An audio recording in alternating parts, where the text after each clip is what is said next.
ஓட்டு ஏற்கனவே இருக்கிறது. அதிமுகவுக்கு 19% இருக்குது. ரெண்டையும் கூட்டினா 37% ஆகும். அதிமுகவுக்கு எத்தனை சதவீதம், பாஜகவுக்கு எத்தனை சதவீதம்? இன்னொரு தடவை ரிப்பீட் பண்ணுங்க. பாஜக கூட்டணிக்கு 18%. அதே போல அதிமுகவுக்கு 19.4%. சரி, ஓகே ஓகே. இந்த கணக்கில் பார்த்தீங்கன்னா அப்போ அது வந்து திமுகவுக்கு ஆளுங்கட்சி ஆளக்கூடிய திமுகவுக்கு அது கொஞ்சம் அலர்ஜி ஏற்படத்தான் செய்யும். ஆனால் போக போக மக்களுடைய மனோநிலை, ஆளுங்கட்சிக்கு இருக்கிற ஒரு ஆன்டி இன்கம்பரன்ஸு எல்லாத்தையும் நம்ம கணக்கு போட்டு பார்த்தால் இன்னைக்கு நாட்டில் நடக்கிற தேசிய அளவில் உள்ள திட்டங்களாக இருக்கட்டும், மெட்ரோ ரயில் திட்டமாக இருக்கட்டும், அல்லது குடிநீராக இருக்கட்டும், வீட்டுக்கு வீடு குடிநீர் வழங்குறதா இருக்கட்டும், ரேஷன் அரிசியாக இருக்கட்டும், பல்வேறு திட்டங்கள் நாட்டுக்கு நடந்து கொண்டிருக்கிறது. மத்திய அரசு மூலமாக தான் நடக்கிறது என்று கூட ஜனங்களுக்கு நிறைய பேருக்கு தெரியல.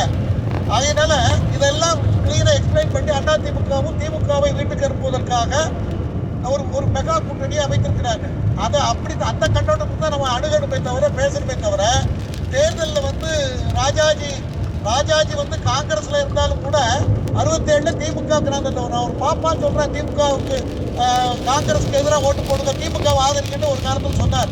அப்படியெல்லாம் கூட நடந்திருக்கிறது. ஆகையினால எந்த முடிவுமே ஒரு நோக்கத்துக்காக திமுக அரசை வீழ்த்த வேண்டும் அப்படிங்கிற ஒரு ஒற்றை நோக்கத்திற்காக இன்னைக்கு பாஜகவும் அதே சமயத்தில் அதிமுகவும் கூட்டணி சேர்ந்திருக்கிறது.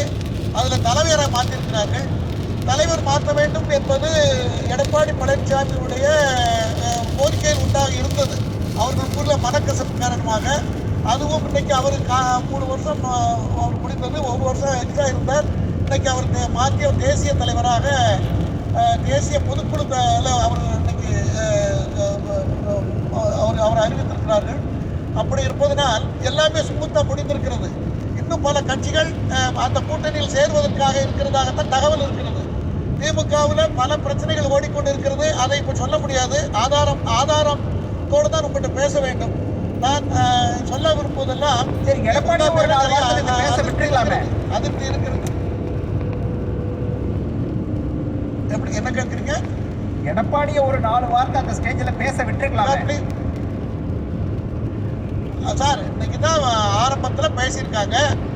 மத்திய அமைச்சர் வந்து உள்துறை அமைச்சர் அதை அப்போ ஒன்றுமே தெரியாத பொம்மை மாதிரி எல்லாம் நீங்கள் நினைக்கிறீங்க. கை கோர்த்துருக்கிறாரு, பேசியிருக்கிறாரு.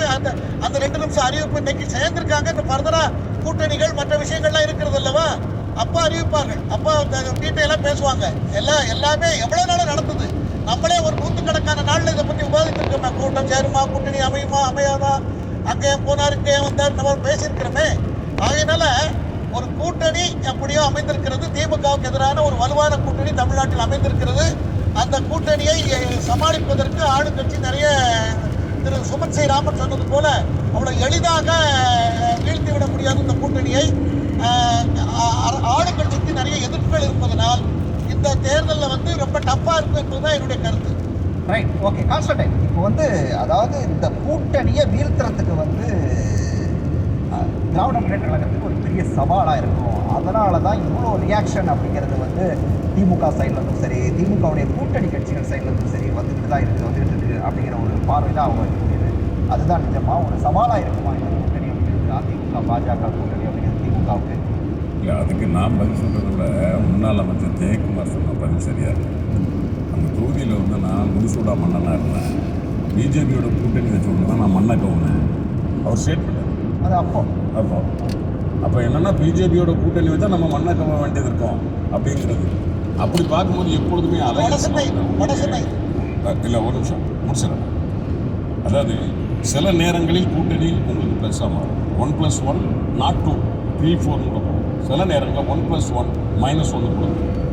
பிஜேபி அப்படிங்கிறது தமிழ்நாட்டை பொறுத்த வரைக்கும் மைனஸ்.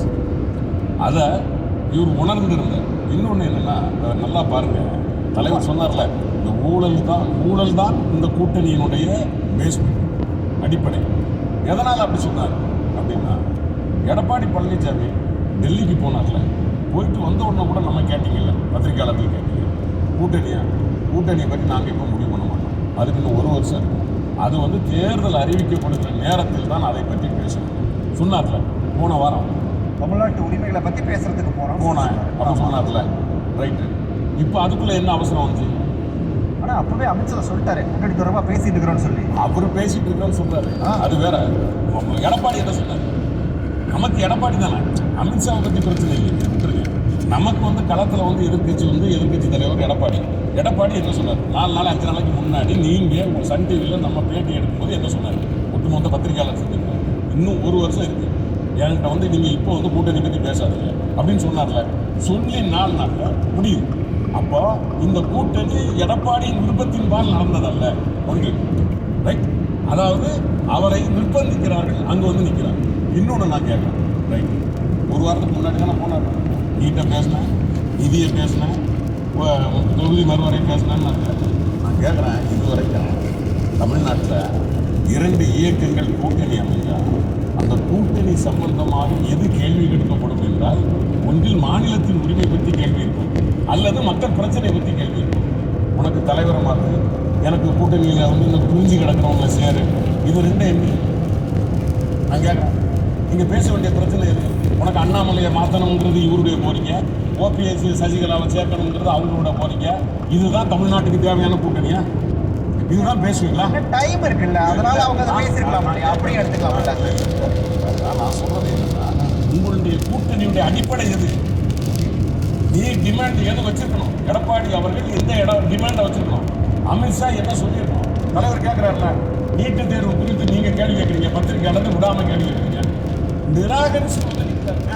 நீட்டு தேர்வுக்கு உங்களுக்கு அனுமதி தர முடியாதுன்னு சொல்லி அவரோட போய் சொல்ல போனால் ரத்த கையோடு வந்து நிற்கிற மனிதர்களிடம் பச்சை கரபடி அந்த கையோடு நீங்கள் கை கொடுக்குறீங்க. அதிமுக அது செய்யுமா? அதிமுக தொண்டர்கள் ஏற்றுப்பாங்க? நான் கேட்குறேன்.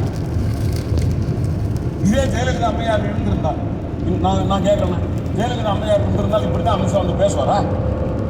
நாங்கள் கூட்டணி ஆட்சி அமைப்போம் சொல்ல முடியுமா பாஜகவால்?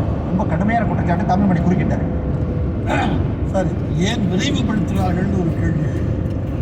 போன வாரம் கூட போயிட்டு வந்து டைம் இருக்குன்னு சொன்னார்ல, அதுக்கு ஒரு காரணம் இருக்குது சார். இப்போ இருக்கிற பிஜேபி மாநில தலைவருடைய பீரியடு முடிஞ்சு போச்சு. அவர் இன்னும் 3 வருஷம் கொடுக்கணும்னு அவர் சார்பாக உள்ளவங்க கேட்குறாங்க. அது கொடுக்கப்பட்டு விடுமானால் அதிமுக பிஜேபி கூட்டணியே வராது. அதிமுக தனியாக நிற்கிற மழு இல்லைன்னு எல்லாருக்கும் தெரியும். நான் ஒன்றும் மறைச்சு சவால்லாம் விட விரும்பல. சரி, இது 2 சேர்ந்தால்தான் பாட்டாளி மக்கள் கட்சி, இந்த 2 சின்ன கட்சிகள் வரலாம், ஒரு அணியை அமைக்க முடியும். அந்த இவரை தடுக்கணும்னு சொன்னால் கூட்டணி இப்பயே முடிவு பண்ணி ஆகணுங்கிற ஒரு சூழ்நிலைங்கிறது தான் என்னுடைய கருத்து. ரைட். சுமந்த் எதை குறிப்பிட்டாரு? சுமந்த் சார். இல்லை, இந்த இப்பொழுது ஏன் நடந்தது அப்படிங்கிறது விவாதத்தை தாண்டி திரு எடப்பாடி ஏன் இந்த இதில் பேசலை அப்படிங்கிறதுல வந்து இப்போ நம்ம பார்த்தா சிலர் வந்து ப்ரெஸ்ஸை வந்து ரெகுலராக சந்திக்கிறதே இல்லை. திரு எடப்பாடி வந்து ரெகுலராக சந்திக்கிறார். இப்போ இந்த பர்டிகுலர் நிகழ்வில் இது அமித்ஷா வந்து ஆக்சுவலாக அது 2 முறை முன்னாடி நடக்க இருந்து இது டைம் போஸ்ட்போன் ஆகி அப்படி நடந்தது.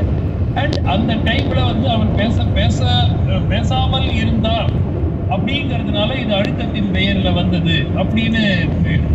2வது, நமக்கு ஒரு கூட்டணி வந்து ஒர்க் ஆகுமா ஒர்க் ஆகாதாது on the ground candidate selection இருக்கிறது, தொகுதி பங்கீடு இருக்கிறது, பல அந்த காஸ்ட் ஈக்குவேஷன் இருக்கிறது, பல விஷயங்கள் இருக்கு. இன்னைக்கு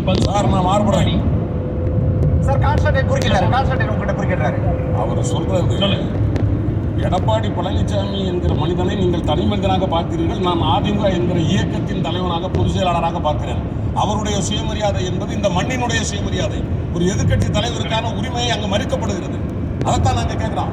நீங்க எடப்பாடி சார், நான் என்ன நீங்க தானே சார் பெரிய கட்சி, உங்களை நம்பி தானே சார் அவங்க வர்றாங்க.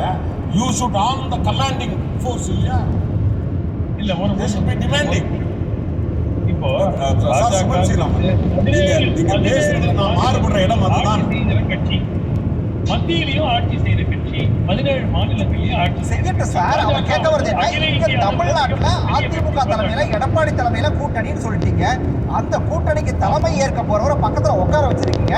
4 வார்த்தை அவரை பேச விடுறதுல 8 உங்களுக்கு குறைஞ்சி போச்சுன்னு தான் அவர் கேட்கிறாரு. இப்ப நான் உங்களுக்கு கேட்கிறேன், அவர் பேச விருப்பம் தெரிவித்தார். சரி ஒரே இவர் பேச விருப்பம் தெரிவித்து அமித்ஷா நிராகரிச்சார்னு உங்களுக்கு தெரியுமா? மேபி நீங்களே பேசுறீங்கன்னு சொல்லியிருக்கலாமே.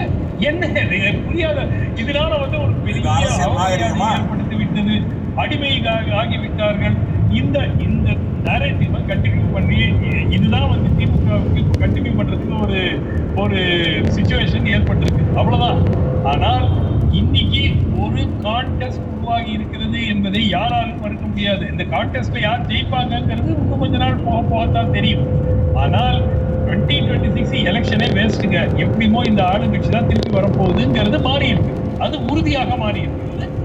இனிமேல் என்ன நகர்வுகள் இருக்கின்றன, வேறு யாரெல்லாம் இந்த கூட்டணிக்கு வந்து சேர்கிறார்கள், திமுக அரசு மீது அதிருப்தி எப்படி இருக்கிறது, இதெல்லாம் வைத்துக் கொண்டுதான் யார் ஜெயிப்பார்கள் தோப்பார்கள் என்று முடிவெடுக்கலாம். ஆனால் இது ஒரு போட்டி, இது யாராலையும் மறுக்க முடியாது. ஏன்னா இந்த காம்பினேஷனுக்கும் திமுக கூட்டணிக்கும் பாராளுமன்ற எலெக்ஷன்ல எடுத்தாலே 5% தான். 5%னா 3% ஸ்விங் ஆனா ரிசல்ட் மாறும். அண்ட் 84 அசெம்பிளி தொகுதியில் இந்த 2 அணிகளுடைய வாக்குகளை கூட்டினால் அவர்கள் திமுக கூட்டணியை விட அதிக வாக்குகளை பெற்றிருக்கிறார்கள். ஸோ எப்படி நீங்க கான்டெஸ்டே இல்லைன்னு சொல்ல முடியும்? ஸோ இதை கூறினால் ஒரு லாஜிக் இல்லாத ஒரு ஆர்குமெண்ட்.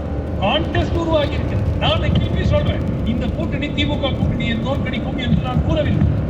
ஆனால் போட்டியே கிடையாது, பாஜகவோட சேர்ந்துட்டாங்க, எல்லாம் முடிஞ்சு போச்சு அப்படிங்கிறது வந்து ஒரு லாஜிக்கல் ஆர்குமெண்டே கிடையாது. இப்போ அதிமுக வாக்காளர்கள் எல்லாருமே வந்து எப்படி சொல்றீங்க சார்? நான் ஒண்ணு என்ன சொல்றேன், அதிமுக ஒரு நிமிஷம் நான் பேசுறேன், பேசுறா சொல்லுங்க சார். அதாவது எடப்பாடி பழனிசாமி என்கிற மனிதன் பாஜகவோடு நாங்கள் கூட்டணி சேர மாட்டோம் என்கிற போது தமிழ்நாட்டில் அவருக்கு இருந்த எதிர்ப்பு. ஆனால் பாஜகவோடு சேர்ந்த பிறகு அதிமுக தொண்டர்களே சோர்ந்து போயிருக்கிறார்கள் என்பதை பத்திரிகைகள் எழுதி கொண்டிருக்கிறது. அப்படி பார்க்கிற போது பாரதிய ஜனதா கட்சியை விட்டு அதிமுக நின்றிருந்தால் எங்களுக்கு பலமான ஒரு எதிரியாக இருந்திருக்க முடியும்.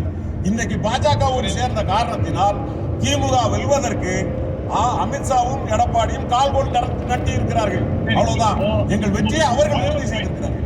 எங்களுக்கு அதுல எந்த பயமும் இல்லை. கடுமையான ஒரு போட்டியை கொடுக்கக்கூடிய திமுகவுக்கு ஒரு கடுமையான போட்டியை கொடுக்கக்கூடிய ஒரு கூட்டணியை உருவாக்கி இருக்கோம்னா அதிமுக பிரமுகர்கள் யாரும், அதிமுக பிரதிநிதிகள் யாரும் நேற்றும் இன்றைக்கு இந்த விவாதங்களில் ஏன் கலந்து கொள்ளவில்லை? ஒரு நிமிஷங்க. அடிப்படையாக இந்த 2021 இதே பாஜக தானே கூட்டணியில் இருந்துச்சு. 10 ஆண்டு காலம் ஆன்டி இன்கம்பன்சிக்கு பிறகு 75 இடங்கள்ல வெற்றி பெறலையா? இதே பாஜக தாங்க. அப்போ பாஜக தமிழ்நாட்டில் இந்த அளவு வளர்ச்சியே இல்லை, அதை விட கொஞ்சம் வளர்ந்திருக்குங்கிறது எல்லோரும் ஏற்றுக்கொள்றது. அப்போ 75 இடங்களை இதே தொடக்கூடாத கட்சியாக கருதப்படும் பாஜகவுடன் கூட்டணியை அமைத்து அதில் 75 இடங்களில் வெற்றி பெற்ற ஒரு கூட்டணி 5 ஆண்டுகள் எதிர்கட்சியாக இருந்த பிறகு